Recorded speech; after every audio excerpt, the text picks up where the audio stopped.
a different burden here, but this again is going to depend on, in the cap and trade, what you do with the initial allocation. Do you make companies auction and pay for their initial allocation? If you do that, that's going to give some government revenue. This is what's already happening in California. Money's already starting to come in as we auction these initial allocations. We have like 30 million tons, down at $10 per ton, something like, I don't know the exact number for government revenue, but we have already money coming in. So some of it has to do with what's the way that a government could be incentivized to do this. Right now, governments haven't moved, or the US government hasn't moved towards doing this. Some of the big question for carbon taxes, can you get this price right? Can you get the price right that's going to balance consumption now versus future sustainability? There's also, can you get the price right that's really going to be driven by these internal cost structures? We don't know what the prices are going to be in output markets. We don't know what the internal costs are going to be moving forward. We can sort of pick a price that will get to our emissions level we think now, but we need to imagine that there's a flexible way. You want to put a price for carbon out there that people are going to make planning. They're going to plan for the future. They think that their power plant's going to be worth it, or their carbon sequestration effort's going to be worth it, or their R&D into figuring out carbon sequestration is going to be worth it. But how do we know that that's going to be the right price going forward? Past few years we had this question: what if there's a recession? Right? What if you want to get industry? What if you want to take all the money out of profits and wages? What if you want to sort of reduce the burden until the economy's going again? Do you change the carbon price based on GMP growth or not? And then the government's interested in the revenue. There's a few big proposals here. One is if you had like a $50 or an $80 carbon tax, what are you going to do with all that revenue? Well, one thing is to change the tax code. There's people that are interested in, like, let's tax carbon and tax profits less and tax income less. Give more money to circulate into the economy. If we're going to, so it's changing the burden of where taxes should be. There's also redistribute it. So if we just have higher gas prices, that's a regressive thing. Poor people pay more share of their income to gas prices than rich people do, right? So we have to have a way to mitigate that. How can, is it just through tax rebates, or is there a way that, just distributing money directly to people? Should people that don't have cars get that money too? I think they should, because they're taking public transportation. But should it be like vouchers for poor people to buy fuel oil, but then they're like stuck in the, buying oil or transportation fuels? So cap and trade has a whole bunch of questions to it, and these are really tricky about getting the market right. How do you get the quantities of permits right so that there's trading and there's just amount of scarcity? You basically want a cap and trade system to be, there's the right amount of scarcity. Like there's just the right amount to get the efficient trades to happen. And you have to get those quantities right over time. So you have to get them right each year and each year. And there's some spillover between years. You have to sort of have this accurate pathway of how many quantities are out there for people to trade for. Where you have carbon sequestration, or even just where you have emissions reductions at existing plant, you have a whole bunch of these questions on verification, right? Somebody's going to say, I'm going to produce less carbon. I'm going to sell my permit to you. How do you verify that they've actually changed their factory or their plant to produce less? I'm going to plant a forest in the, this afforested area. Or I'm going to change this pasture program. I'm a rancher. I'm going to change the way my pastures run. How are we going to go out there and verify the amount of carbon in their soil is different?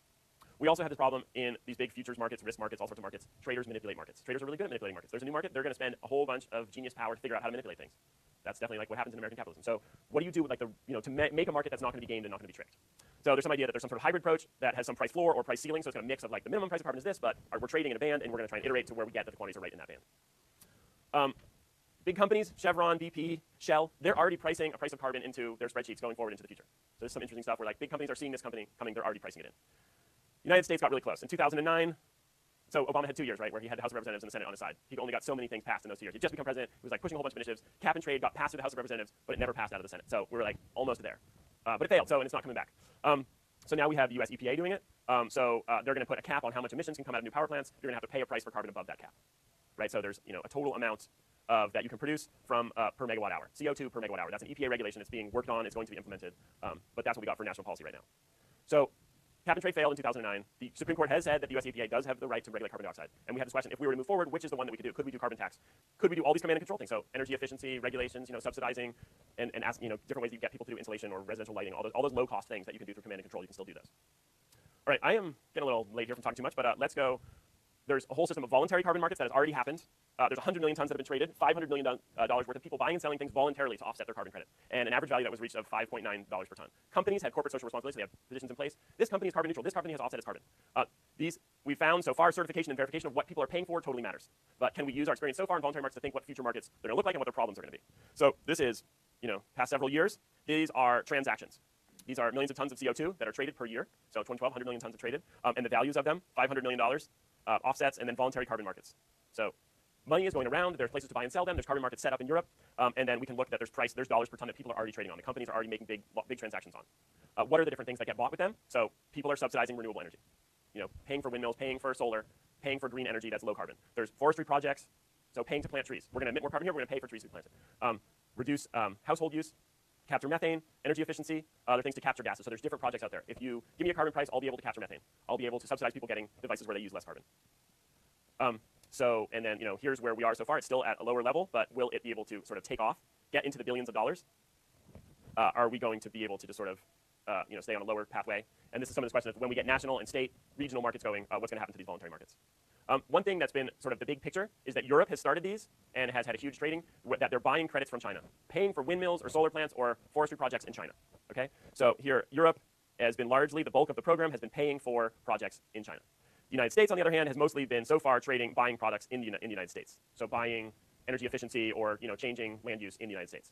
And so there's a whole bunch of questions here. Is China sort of like just corner this market and figure out how to get these credits? And then there's a whole bunch of questions for verification. These people are trading at their desks and computers in Brussels, but what's actually getting built and implemented in China? So just to explain the EU scheme. So all of the countries have signed on to Kyoto. They have amounts that they're supposed to reduce under their Kyoto agreements, amounts that they have predicted that they can reduce. They allocate those to the industries. They say each industry has a different amount that they can commit. At first, they give out the allocations, and then in the second phase, they start auctioning the allocations. So first, they give it to the different industries, and industries can trade. So some industries have some ability to abate because their abatement cost curves. Other industries are going to want to buy more.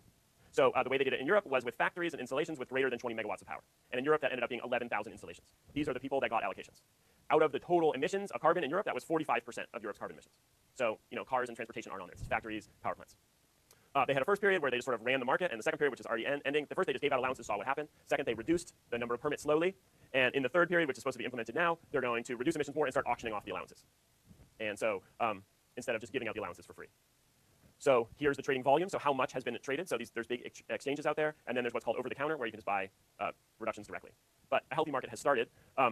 There's what's called the Clean Development Mechanism. This is also part of the Kyoto Protocol. So this is a bunch of opportunities to reduce carbon. So you can pay for your carbon in the developed country and buy reduced carbon in developing countries. And the UN has set up a whole thing to manage this.